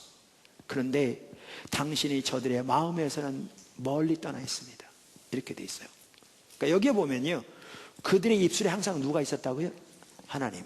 그러니까 이걸 다른 말로 표현하면 무슨 말인지 아십니까? 그들은 입만 벌리면 하나님 얘기했다는 거예요. 제가 자주 말하지만 오늘날 교회에서요, 사회생활 할 때는 말할 것도 없거니와 직장생활 학교에서 말할 것도 없거니와 교회에서 주일날 대예배를 마치고 5분도 안 돼서 성도들이 이야기한 걸 들으면 하나님 얘기한 경우 거의 없습니다. 오늘날 교회 안에 일반적으로. 제 말 틀리면 틀리라고 얘기하십시오. 오늘 일반적으로 주일날 교회에서 마저 예배를 마치고 5분도 안 돼서 성도들의 입에서 하나님 얘기한 사람 오늘날 거의 없습니다. 이게 현실입니다. 근데 나라가 실제로 망한 예레미야 시대인데요, 그들은 입만 벌리면 하나님 얘기했습니다. 자, 그러면 이들입니다. 자, 이들에게 뭐라고 그러느냐? 예레미야가 여호와를 자랑하라 이렇게 말합니다. 그들은 뭐라고 했을까요? 자기들처럼 하나님께 헌신적인 사람이 어디 있으며, 자기들처럼 하나님을 많이 얘기하는 사람이 어디 있어요? 여호와를 자랑하라, 여호와를 믿으라, 그러면 살리라. 지금 이렇게 설교하는 거잖아요, 예레미야가. 자, 그러면 그렇게 예레미야가 외쳤을 때 그들은 뭐라고 그랬을까요? 할렐루야 아멘 했겠죠. 자기들처럼 하나님을 많이 자랑한 자가 누가 있겠냐고 말했겠죠. 자기들처럼 하나님을 잘 믿는 자가 누가 있겠냐고 했겠죠. 그러니까 하나님이 예레미야를 통해서 아무리 외쳐도 저들에게 이만큼도 효력이 없습니다. 왜냐하면 그 말이 무슨 뜻인지를 모르니까. 오늘날도 그렇듯이 뭔 말인지 못 알아듣는 거죠. 그래서 예레미야 9장 24절을 이해하려면 23절을 보셔야 합니다. 그 앞에 23절 이렇게 말하죠. 여호와께서 이와 같이 말씀하시되 지혜로운 자는 그의 지혜를 자랑하지 말라, 용사는 그의 용맹을 자랑하지 말라, 부자는 그의 부함을 자랑하지 말라. 여러분, 예나 지금이나 사람들이 소중히 여긴 게 뭡니까? 돈, 세상의 권력, 세상의 지혜, 또 그 당시에 힘이 있으면 그게 곧 뭐죠? 많은 사람들에게 성공할 수 있는 그런 길이었잖아요. 자, 보십시오. 부자가 부로 인한 자부심이 사도 바울이 말한 것처럼 배설물이 될 때야 비로소 그에게 하나님이 그의 힘입니다.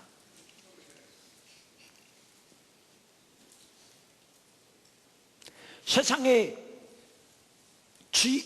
지위가 높은 자가 세상적인 지위로 인한 자부심이 배설물이 될 때야 비로소 그는 하나님을 의지하는 자입니다.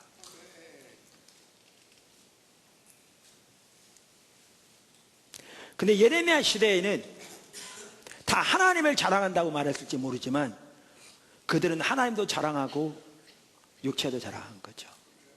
그래서 그들에게 진정으로 자부심을 가지고 사람들 앞에 당당함을 주고 사람들 앞에 자신감을 주고 삶의 목적과 기쁨을 주는 것은 세상의 부와 지위와 힘과 지혜였죠. 그러니까 하나님 앞에서 그들은 실제로 육체를 의지하는 자들이었죠. 그들을 사도 바울은 개들이라고 행악자들이라고 말하죠.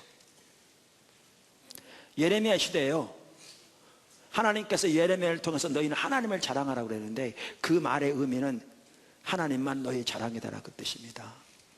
다른 말로 하면 하나님만 신뢰하라 그 말입니다. 근데 그게 진정한 의미에서 되어지려면 육체를 자랑하는 것이 배설물처럼 내려져야 합니다. 사도 바울이 그랬던 것처럼. 그와 같이 그 당시에 그들이 부자가 부로 인한 자부심이 배설물처럼 버려지고 하나님만을 의지했더라면, 세상에 권세 있는 자가 권세로 인한 자부심이 배설물처럼 버려지고 하나님만을 의지했더라면 그들은 살았습니다. 그 나라는 멸망받지 않았을 겁니다. 근데 그들은 전혀 하나님을 자랑하지 않았습니다. 전혀 하나님을 믿지 않았습니다. 다른 말로. 그런데도 하나님을 자랑하라고 그렇게 하나님께서 외치실 때 본인들은 당연히 하나님을 자랑하고 있다고, 다시 말하면 하나님을 믿고 있다고 착각했습니다. 오늘날 똑같습니다. 예수가 우리의 의가 되시려면 반드시 같이 가야 되는 게 뭐냐 하면 육체를 의지하는 것이 배설물이 되어야 합니다. 다른 말로 하면 육체를 자랑하는 것이 배설물이 되어야 합니다. 여러분, 오늘날 우리 한국교회에서 믿음으로 말미암는 의를 말하지 않는 교회 어디 있습니까? 우리 개신교 중에. 예수 그리스도가 교회의 기초라고 말하지 않는 교회 어디 있습니까? 예수가 우리의 의라고 말하지 않는 교회 어디 있습니까? 그런데 성도들을 보십시오. 주일날 심지어 하나님께 예배드리러 올 때에도 성도들이 그들 마음속에 자부심을 가지고 그것을 의지해서 세상에서 힘을 얻고 자신감을 갖고 사람들 앞에 당당함을 가지고 내세우고 의지하는 것이 하나님 외에 얼마나 많습니까?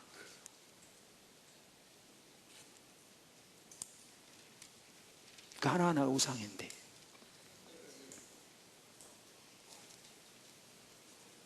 그렇게 육체를 의지하는 것을 사도 바울은 개들의 행악자들이라고 그러는데,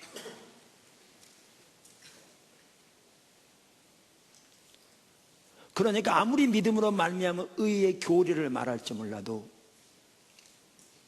십자가의 능력이 소멸되고 하나님의 은혜는 거치고 종교적인 모양만 남아있는 거죠. 신앙을 종교적인 의식 몇 가지 하는 것으로 전락시켜버리고, 그건 할지 모르지만 삶에서 그렇게 하나님과 동행하면서 하나님의 십자가의 능력, 예수님의 십자가의 능력이 그들의 삶 속에 함께하는 것은 너무나 멀리 떠나 있는 거죠. 왜요? 육체를 의지하는 것이 너무나 가득하기 때문에요. 다음 주에 살펴볼 텐데요, 성경은 바로 이 육체를 의지하는 것을 행함으로 말미암는 의라고 말합니다. 그게 하나님의 원수 되는 겁니다. 그러니까 우리가 입으로는 믿음으로 말미암은 의, 예수가 우리의 의가 되신 삶을 말할지 모르지만 실제 우리의 삶은 행함으로 말미암은 의를 의지하는 겁니다. 하나님 원수됨, 그게 육신을 의지하는 삶입니다. 그게 현실입니다. 이와 같이 예수 그리스도가 우리의 의가 되시려면 육체를 의지하는 것이 배설물처럼 벌어져야 합니다. 다시 말해서 예수님만이 우리의 의가 되셔야 합니다. 여기 한 가지 더 있습니다. 예수님이 우리의 의가 되시기 위해서는 성령의 조명이 필수입니다. 사실 이 부분뿐만 아니라 우리 신앙의 모든 면에서 성령의 조명이 필수입니다. 무슨 말이냐? 성령의 조명으로 우리 속에는 하나님께 의지하고 나갈 어떠한 선한 것도 없음을 선명히 인식하고, 그러기에 예수가 우리의 의가 되신다는 사실을 선명히 깨닫고 우리의 모든 의를 배설물처럼 헌옷처럼 집어던지고 예수 그리스도의 의만을 의지해서 하나님 앞에 순간순간 서는 것, 그게 성경이 말하는 믿음으로 말미암은 의입니다.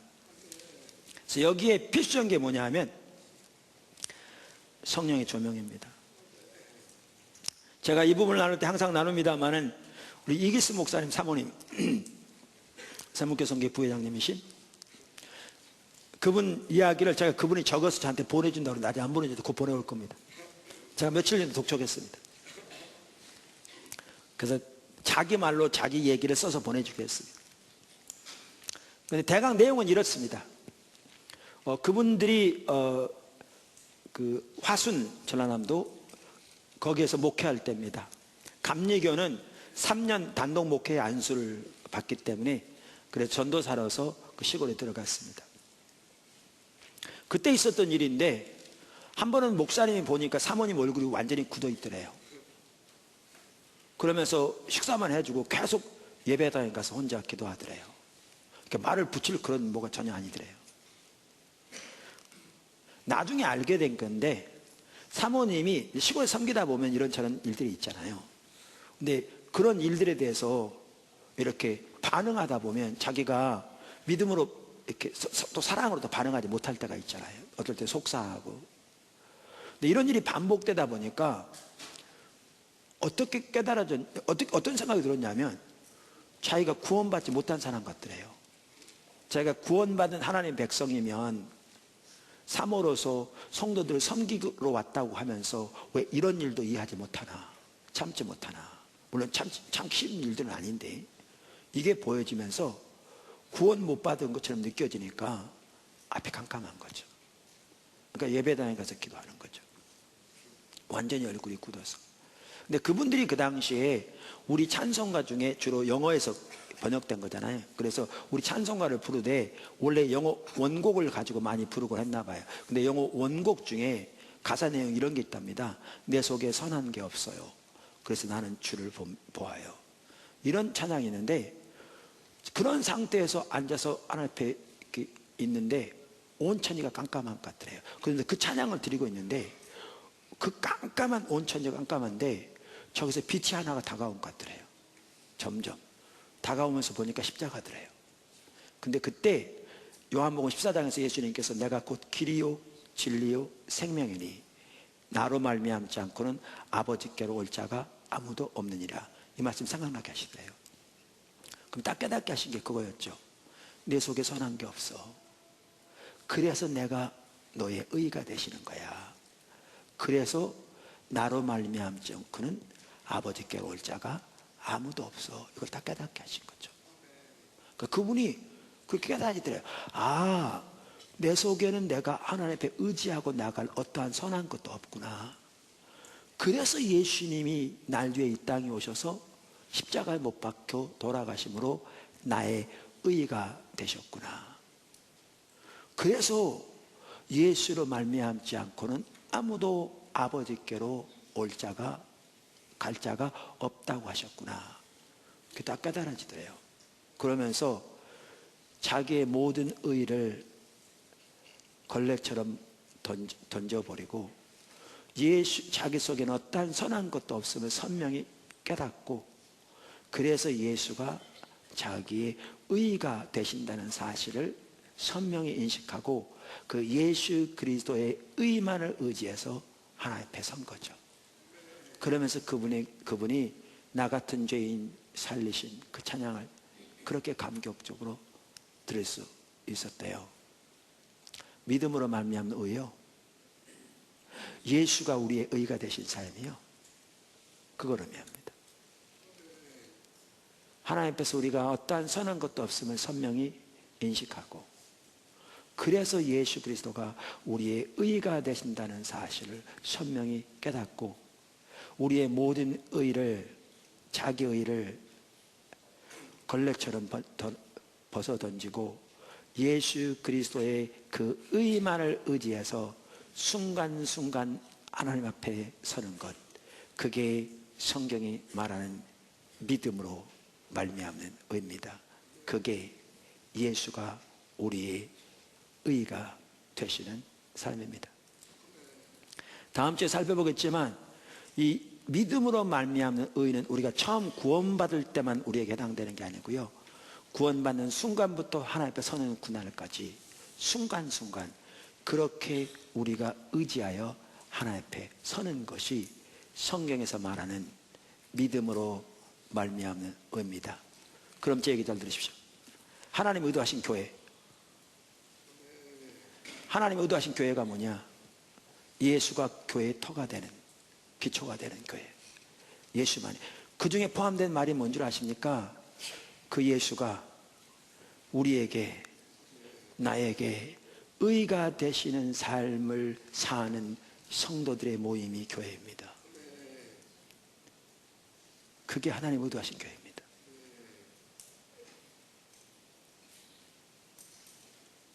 이게 거기 하나님의 유업이 주어집니다. 근데 지금 조금 보이십니까? 오늘날의 교회는 다 믿음으로 말미암는 의를 얘기하고 예수가 교회의 터라는 것을 이론적으로 말할지 모르지만 오늘날 너무나 많은 성도들은 교회는 온갖 세상적인 육신을 의지하는 자부심만 가득한 몇 가지 종교적인 의식하는 것 외에는 안 믿는 사람들이 가지고 있는 가치관, 삶의 방식, 태도, 이해와 조금도 다를 바가 없는 그렇게 살고 있는 오늘날의 모습. 그러니까 십자가의 능력이 소멸된 겁니다.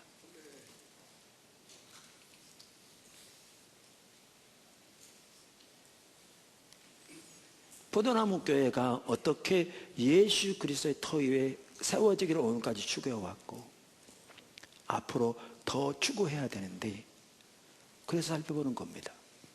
반복적으로 이 삶을 살아야 되거든요. 제가 여러분이 순간순간 그리고 그 안에 자라나야 되거든요. 두 번째, 주님을 아는 것이 우리의 모든 것이 되는 삶, 유일한 목표가 되는 삶. 이게 고린도서 2장 2절입니다. 이게 예수가 교회의 기초라는 말 속에 포함된 내용입니다. 제가 아까 말씀드린 대로요, 여러분들이 문맥적으로 보시면 1장부터 쭉 읽어보시면 3장 11절 교회의 기초는 예수 그리스도의 말 속에 2장 2절 이게 포함되는 걸 명백하게 볼 수 있고요, 신학적으로 보아도 명확합니다. 여러분 우선 보십시오. 복음은 인격체입니다. 성경에 말하는 복음은 예수님에 관한 몇 가지 이론적인 진리가 아닙니다. 너무나 많은 사람들이 복음을 예수님에 관한 몇 가지 이론적인 지식 내지는 몇 가지 이론적인 진리로 이해합니다. 사도들이 말한 복음은 예수 그리스도 그분입니다. 그래서 고린도서 1장 17절 우리가 살펴본 대로 그리스도께서 나를 보내시면 복음을 전하게 하려 함이라 이렇게 말하고 있고요. 그런데 1장 23절에서 우리는 십자가에 못 박힌 그리스도를 전하니 그 그리스도가 하나님의 능력이요 하나님의 지혜니라.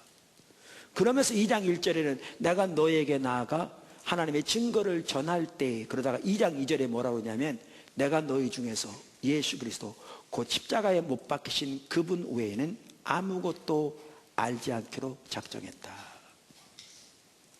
제가 여러 번 말씀드린 대로 우리말 성경에 고린도 2장 2절에 내가 너희 중에서 예수 그리스도 곧 그가 십자가에 못 박히신 것 외에는 이렇게 되어 있는데 그 번역이 옳은 번역이 아니라고 했습니다. 그가 십자가에 못 박히신 것이라고 번역된 이 단어는 남성이기 때문에 그렇게 번역해서는 안 됩니다. 옳게 번역하려면 예수 그리스도 곧 십자가에 못 박히신 그분 이렇게 번역해야 합니다. 그래서 영어 성경은 수십 종류가 번역되어 있는데요, 모든 영어 성경은 다 제가 지금 말한 대로 번역되어 있습니다. 왜냐하면 남성이기 때문에 그렇게 번역해야 옳습니다. 그럼 여기 보십시오. 사도 바울이 복음을 전하는 것에 말하다가 갑자기 말을 바꿉니다. 이게 아주 중요합니다. 사실 2장 2절에서 내가 너희 중에서 예수 그리스도 곧 십자가에 못 박히신 그분 외에는 아무것도 전하지 않기로 작정했다. 이래야 맞습니다. 앞에서 계속 전한 걸 말하거든요. 쭉 연결됩니다. 무르듯이 이렇게 맞게 되죠. 근데 갑자기 사도 바울이 복음을 전하는 것에 대해서 말하다가 말을 딱 바꿉니다. 내가 너희 중에서 예수 그리스도 곧 십자가에 못 박히신 그분 외에는 아무것도 알지 않기로 작정했다. 딱 바뀝니다. 근데 이게 핵심입니다. 복음은 인격체입니다. 그래서 우리가 그분을 아는 만큼 그분을 전할 수 있습니다. 사도 바울이 복음을 전하는 것에서 말하다가 그가 말을 바꿔서 내가 너희 중에 있을 때에도 나는 예수 그리스도 그분을 아는 것이 나의 유일한 목표였다. 이렇게 말하고 있습니다. 사실 우리 신앙 자체가 하나님과 친밀한 교제입니다. 우리 신앙 자체가. 그래서 우리가 여러 번 살펴본 대로 요한일서 1장 3절에 보면 우리의 구원을, 우리의 신앙을 단 한마디로 뭐라고 표현하는가? 하나님과의 사귐이라고 표현하고 있습니다. 우리가 보고 들은 바를 너희에게도 전함은 예수 그리스도를 말합니다. 복음. 너희로 우리와 사귐이 있게 하려 함이니 우리의 사귐은 아버지와 그의 아들 예수 그리스도와 더불어 누림이라. 더불어 사귐이라. 그런데 이 하나님과의 사귐을 다른 말로 하나님을 아는 것이라고 요한일서에서 말하고 있는데, 미국 성서교에 나온 핸드북 시리즈는 하나님 안다는 단어를 이렇게 말하고 있다고요. 이 구절에서 안다는 동사는 친밀한 교제 안에 있다, 혹은 친밀한 교제를 가지다라는 뜻이다. 즉 어떤 사람의 성품이나 의도를 친밀하게 안다는 뜻이다. 이것을 설명하기 위해 어떤 번역은 여기서 하나님이 어떠한 분인지를 안다고 하고 라고 번역하고 있다. 그 표현은 하나님과의 교제와 교감을 내포한다. 이것이 하나님 안다는 말입니다. 하나님의 사귐. 그래서 예수님께서 영생은 유일하신 참 하나님과 그가 보내신 자 예수 그리스도를 아는 것이다, 이렇게 말했습니다. 이렇게 우리의 신앙을, 우리의 복음을 올바로 이해할 때, 그렇기 때문에 사도 바울이 살았던 것처럼 하나님을 아는 것이, 혹은 예수님을 아는 것이 우리의 유일한 목표와 목적이 되는 삶, 이게 우리 신앙의 가장 핵심이고 본질입니다.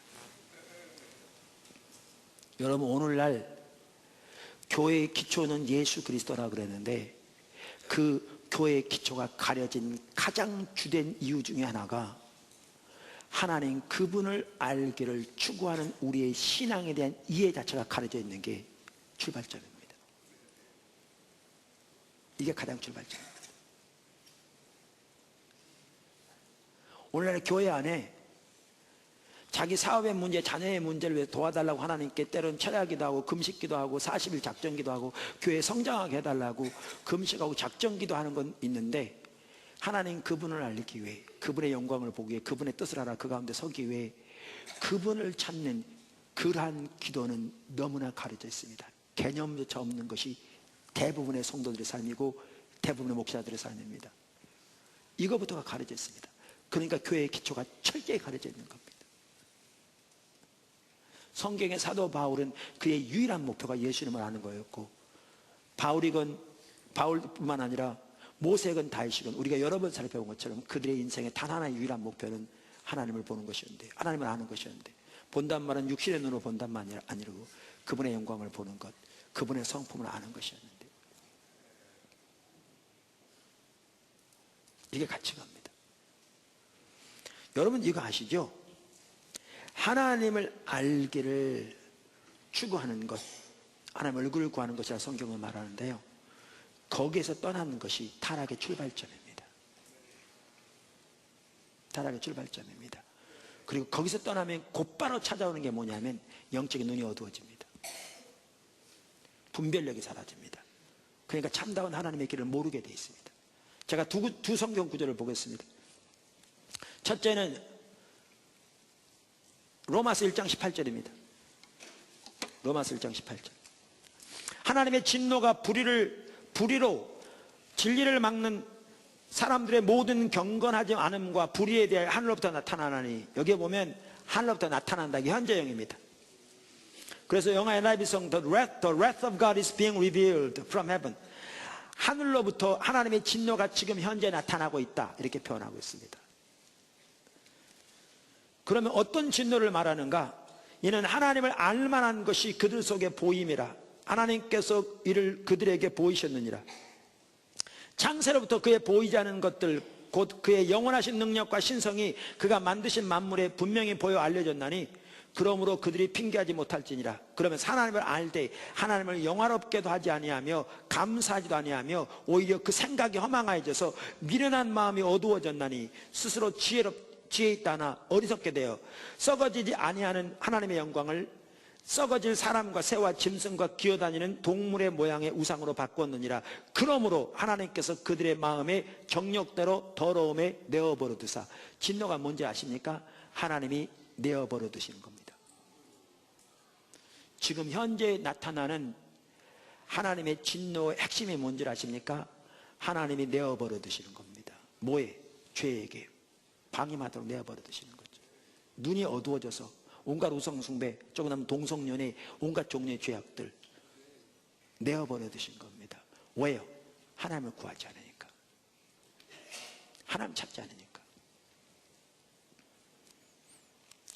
여러분 그 아래 쭉 보시면 28절, 또한 그들이 마음에 하나님 두기를 싫어하며 하나님께서 그들을 그 상실한 마음대로 내어버려 두사. 이게 진노입니다. 합당하지 못한 일을 하게 하셨으니, 그러면서 온갖 종류의 죄가 나옵니다. 여기에 보면 우리말 성경에 그들이 마음에 하나님 두기를 싫어하며 그러는데요, NIV 성경에는 furthermore, 더 나아가 since they did not think it worthwhile to retain the knowledge of God, 이렇게 돼 있어요. 그들이 하나님을 아는 지식을 얻는 것을 가치 있는 것으로 여기지 아니하며, 이렇게 돼 있어요. 그러니까 하나님을 알기를 추구하지 아니하며. 여러분 여기 보시면 로마서 1장은요 불신자들의 죄를 말하는 구절입니다. 이방인들의 죄. 죄의 가장 근본이 뭐냐? 하나님을 알기를 추구하지 않는 겁니다. 근데 이건 불신자들에 해당하는 것만이 아닙니다. 믿는 자들도 마찬가지입니다. 하나님을 알고도 하나님을 영화롭게 하지 아니하며 하나님을 알기를 추구하지 않게 되면 진노가 임하는데, 그게 뭐냐? 내버려 두시는 겁니다. 여러분 시편 81편에 보면요 6절에 나옵니다. 시편 81편 1절부터 보면 하나님을 찬양하라, 사랑하라, 예배하라, 이게 합당하다 이렇게 나오면서 5절 이렇게 말합니다. 하나님이 애굽 땅을 치러 나아가시던 때에 요셉의 족속 중에 이를 증거로 세우셨으니 거기서 내가 알지 못하던 말씀을 들었나니 이르시되 내가 그의 어깨에서 짐을 벗기고 그의 손에서 광주를 놓게 하였도다. 이스라엘 백성들이 짐을 가볍게 했다 그 말입니다. 이 뜻은 자세히 보십니다. 내가 고난 중에 부르짖으며 내가 너를 건졌고, 그러니까 하나님이 저들의 백성들이, 이스라엘 백성들이 탄식하며 애통하는 거 듣고 하나님이 내려오셔서 건지셨다고 그랬잖아요. 그 얘기입니다. 고난 중에 부르짖으며 내가 너를 건졌고 우레 소리의 은밀한 곳에서 내게 응답하였으며, 이 말은 학자들의 의견에 의하면 우레소리, 번개소리, 시내산에서 하나님이 임하셔서 그들의 기도를 들으신 것에 대해서 언급하는 거라고 말합니다. 그러면서 뭐라고 말하는가? 그 다음에 무리바 물가에서 너를 시험하였도다. 광야 생활을 지금 언급하고 있습니다. 애굽의 건전에서 광야 생활. 그러면서 이렇게 말합니다. 8절, 내 백성이여 들으라.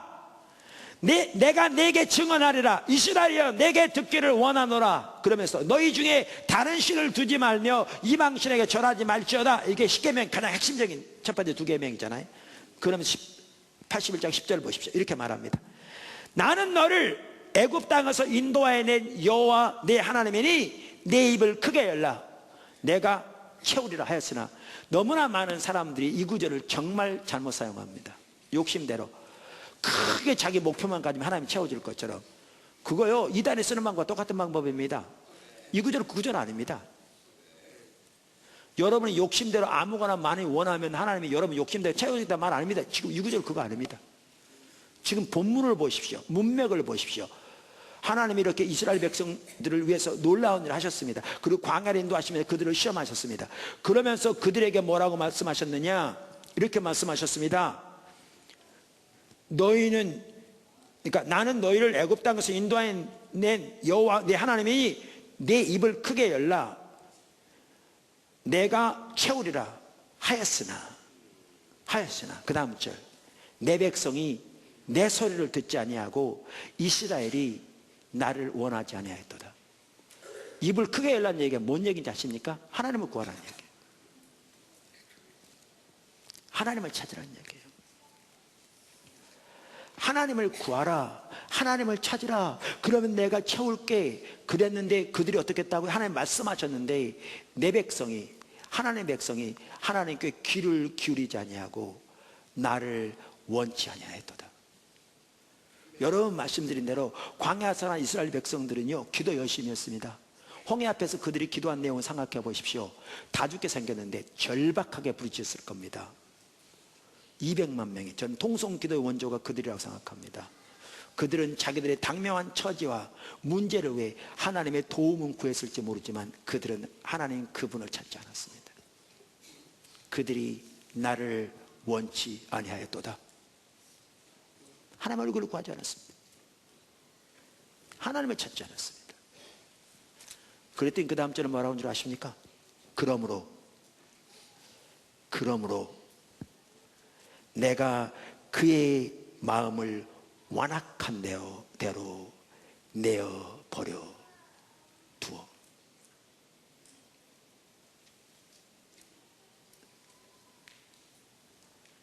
내가 그의 마음을 완악한 대로 내어 버려 두어 그의 임의대로 행하게 하였도다. 보십시오. 로마서 1장이 불신자들에게만 해당되는 게 아니고요, 믿는 자들에게 해당돼요.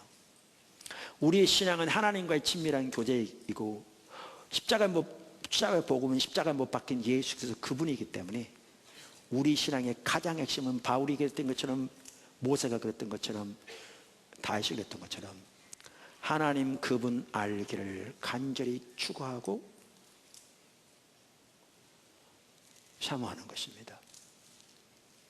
그래서 교회의 기초는 예수 그리스도라는 말 속에는 뭐가 포함되어 있냐면 예수님을 아는 것이 우리 인생의 모든 것이 되신 삶, 예수님을 아는 것이 우리 인생의 유일한 목표와 목적된 삶이 포함됩니다. 명백합니다. 근데 여러분 이걸 기억하셔야 합니다. 고린도서 1장 30절 예수가 우리에게 지혜와 거룩, 의로움과 거룩함과 구원함이 되시는 삶과 예수를 아는 것이 2장 2절 우리의 삶의 유일한 목표가 되는 삶이 같이 갑니다. 손바닥 양면처럼. 이게 신학적으로 정확한 얘기입니다. 그래서 제가 문맥적으로 명확할 뿐만 아니라 신학적으로 명백하다 한 이유가 이 두 개가 같이 갑니다. 분리되지 않습니다. 여러분 빌립보 3장 보실래요? 아까? 그러나 무엇이든지 내게 유익하던 것을 내가 그리스도를 위하여 다 해로 여길 뿐더러 또한 모든 것을 해로 여기면 내 주 그리스도 예수를 아는 지식이 가장 고상하기 고귀하기 때문이라 내가 그를 위하여 모든 것을 잃어버리고 배설물로 여기면 그리스도를 얻고 그 안에서 발견되려 함이니. 보십시오. 지금 뭐에 달려갑니까? 그 다음에 10절에 보면 내가 그리스도를 알기 원한다. 그 부활의 능력을 알기 원한다. 그 고난의 동참함을 알기 원한다. 그래서 지금도 달려간다 이렇게 말하잖아요. 고린도서 2장 2절뿐만 아니라 빌립보 3장에 보면 그의 일생의 평생 동안 그가 원하는 한 가지는 예수 이름을 아는 거였습니다. 근데 그것이 뭐와 같이 가느냐? 여기 보십시오. 발견되려 하면이 내가 가진 의는 율법에서 난 것이 아니요 오직 그리스도를 믿는 믿음으로 말미암은 것이니 곧 믿음으로서 하나님께로 난 의라. 그리고 빌립보 3장 전체가 뭐에 대한 관한 구절이라고요? 하나님께로 난 의에 대한 구절이라고요. 여러분 여기 보시면요 명백합니다. 하나님을 알기를 추구하는 그것이 우리 인생의 유일한 목표가 되는 삶과 믿음으로 말미암은 의가 같이 갑니다. 이게 분리되지 않습니다. 이게 문맥적으로 그렇고 신학적으로 그렇고요. 이게 명확합니다. 이게 오늘날 심각한 문제가 뭔지 아십니까? 이게 분리되어 있기 때문에 심각한 문제입니다. 이게 분리되어 있기 때문에 다시 말하면 하나님 그분을 찾는다는 개념조차가 가려져 있기 때문에 교리적으로 믿음으로 말미암아 의롭게 된다는 교리만 남았지 그 능력이 완전히 쏟아진 겁니다. 왜요? 분리되어 있기 때문에. 이건 분리되지 않습니다.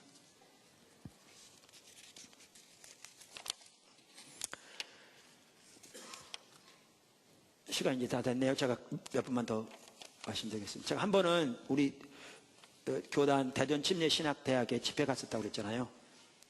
언제든 집회 가면 신앙의 본질을 먼저 다룹니다. 그 부분이 안 되면 안 되니까요. 그래서 믿음으로 말미암은 의는 다룰 시간이 안 되죠. 왜냐하면 다른 부분이 먼저 기초가 돼야 되니까. 제가 마지막 시간이었던 것 같아요. 쭉 지나가다가 몇 개 문장으로 믿음으로 말미암은 의를 간단히 설명했습니다. 아까 믿음으로 말미암은 의는 아까도 말한 대로 성령의 조명이 같이 가야 되고 내 속에 어떠한 선한 것도 없는 걸 선명히 깨달아지고, 그때야 예수 그리스도가 우리의 의가 되신다는 선명히 인식하게 되고, 우리의 모든 의를 버리고 오직 예수 그리스도의 의만 의지에 숨어서 서는 것이다. 뭐 이런 비슷한 얘기를 한 것 같아요. 그때 그 집회에 교수님도 꽤 몇 분은 계속 참석하셨어요. 그때가 총회 주간인데도 일부는. 그런데 그때 계속 참석한 교수님이 끝나고 나 저를 좀 만나자고 그러더라고요. 제가 보니까 그분이 막 감격한 것 같아요. 막 그 느낌이. 그러면 그분이 저한테 그러더라고요. 루터가 보이고 칼빈이 보인다고 그러더라고요. 그분이. 제가 그분이 말하는 의미가 뭔지 알았어요. 그래서 저한테 얘기 좀 하자고 그러더라고요. 근데 제가 학생들하고 선약이 돼 있었거든요. 선교연합하는 교회에서 침신 다니고 있는 학생들하고. 그래서 내 학생들하고 선약이 돼 있다고 그랬더니, 아니 교수한테 시간을 먼저 줘야지 어떻게 학생들한테 주냐고 그랬어. 근데 선약이 돼서 제가 갔어요. 그러면 그 얘기를 했어요. 그분이 한 얘기를 뭔지 알았어요. 종교개혁자들이 말한 믿음으로 말미암은 은은이요, 하나님의 관계에서 나온 거였어요. 이건 명확해요. 그 교수님이 누구였냐면 종교개혁을 전공한 역사신학자였어요. 그분뿐만 아니라 여러분들이 종교개혁을 전공한 아무에게나 물어보세요. 종교개혁자들이 말한 믿음으로 말미암은 의는 하나님과의 관계에서 나온 것이었어요. 하나님과의 관계에서 아까도 말한 대로 우리 속에는 어떠한 선한 것도 없음을 선명히 인식하고, 그러기에 예수 그리스도가 우리의 의가 되신다는 사실을 선명히 인식하고, 우리의 의를 걸레처럼 벗어던지고 예수 그리스도의 의만을 의지해서 하나님 앞에 서는 것이 성경에 말하는, 그리고 종교개혁자들이 말한 믿음으로 말미암은 의였어요. 근데 오늘날 교회는 개혁주의 신앙이라고 말하면서 믿음으로 말미암은 의를 얘기하면서 하나님과 관계가 소홀히 되니까 이게 교리만 남아지 그 능력을 소멸돼 버렸다고 제가 그분에게 그렇게 얘기했어요. 그게 오늘 현실이에요.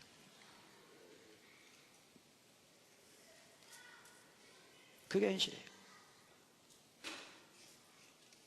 교리만 남았어요. 왜요? 2장 2절이 안 되기 때문에요. 예수를 아는 것이 우리의 유일한 삶의 목표와 목적된 삶이 안 되기 때문에 1장 30절이 안 되는 겁니다. 교리만 남았지 그 능력이 실제로 삶에 역사하지 않는 겁니다. 전국 십자가 성령 컨퍼런스 할 때 그때 주제가 수년 전 얘기인데, 주제가 아마 십자가의 복음에 대한 거였던 것 같아요. 제가 설교를 하고 마치고 나갔더니 저 복도에서 어느 큰 도시에서 오신 목사님이 저한테 그러더라고. 잠깐 얘기 좀 하자고 그러면서 자기도 십자가에 대해 관심이 많아서 십자가에 관한 책들을 많이 보았대요. 근데 안 되더래요. 근데 왜 여기만 오면 되는지 모르겠대요. 그분이 한 얘기예요. 여기가 특별하다는 게 아니에요. 제가 그분의 말하는 거 알았어요. 저기 들어보세요. 그 얘기가 뭔 얘기인지 알았어요. 왜 안 되는 줄 아세요?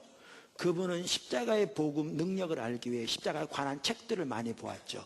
문제는 책들을 많이 보아서 지적인 면은 뛰어나지만 왜 안 됐느냐? 하나님과 관계가 안 되니까요. 하나님과 관계가 안 되니까 교리만 남은 거죠. 그러니까 그 능력이 삶 속에 나타나서 실제로 역사할 수가 없죠.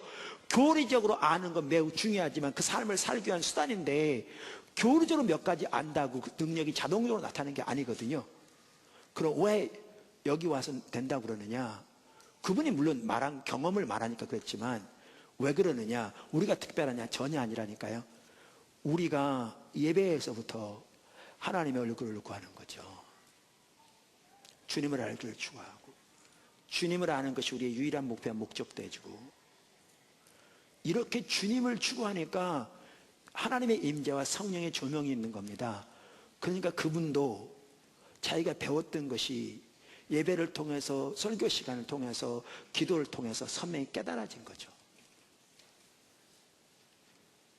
성령으로. 그러니까 그거를 그분이 그렇게 표현한 거죠. 왜 여기 오면 되는지 모르겠다고. 여러분 2000년 교회 역사를 보시고 다음 주에 정확하게 그걸 살펴볼 겁니다. 교회가 회복될 때마다 교회의 기초가 회복됐습니다. 근데 정확하게 똑같이 회복됐습니다.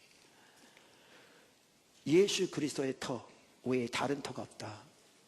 이 말 속에는 예수가 우리의 의가 되신 삶에 포함됩니다. 동시에 같이 가는 게 뭐냐면, 예수를 아는 것이 우리 인생의 모든 것이 되는 삶, 우리의 인생의 유일한 목표가 되는 삶, 그게 포함됩니다. 그게 하나님의 의도하신 교회입니다. 그게 하나님의 의도하신 신약의 교회입니다. 그게 십자가의 복음에 세워진다는 말입니다. 그 말이 내가 닦아놓은 터 외에 다른 터가 없으니 그 터는 예수 그리스도라, 그 뜻입니다. 그 말이. 그리고 그 교회 가운데 십자가 복음의 능력이 역사할 겁니다. 그러한 삶을 사는 성도들 삶 속에 성경에 말하는 십자가 복음의 유업이 주어질 겁니다. 근데 우리는 당연히 교회의 터는 예수 그리스도지, 당연히 십자가의 복음이지 라고 말하면서 육체로 인한 자부심이 하늘을 찌르고 예수님을 알기를 추구하는 삶은 그 개념조차 사라진 이 시대에 살고 있습니다. 몇 가지 종교적인 의식만 남아있고 몇 가지 예수님에 관한 교리만 남아있습니다. 그 교리가 정통적입니다. 그러나 정통적인 교리만 남아있습니다. 그러니까 어떻게 되느냐, 종교적인 모양은 있는데 그 능력이 소멸된 거죠. 교리적인 지식은 있는데 십자가의 능력이 소멸된 거죠. 오늘 관점에서 말하면 교회가 교회의 기초를 벗어난 거죠. 떠난 거죠. 이렇게 교회가 하나님의 의도하신 교회의 기초를 벗어날 때마다 나타나는 전형적인 특징이 뭐냐면 교회가 침체됐습니다. 2000년 교회 역사에서 교회가 가장 핵심적인, 가장 기초인 십자가의 복음에서 벗어날 때, 성경에 말하는 진정한 의미에서 십자가의 복음에서 벗어날 때, 그때마다 교회는 침체되었습니다. 여러분, 오늘날 한국 교회는 정말 심각하게 침체되어 있습니다. 오늘날 예수 믿는 성도들의 삶 정말 심각하게 침체되어 있습니다. 왜요? 교회가 예수 그리스도의 터에서 벗어났기 때문입니다. 그러면서 우리는 그 사실도 이해하지 못하고 있습니다. 그러면서 우리는 여전히 믿음으로 말미암는 의를 앵무새처럼 말하고 있고, 교회의 기초는 예수란 말을 습관처럼 외치고 있습니다.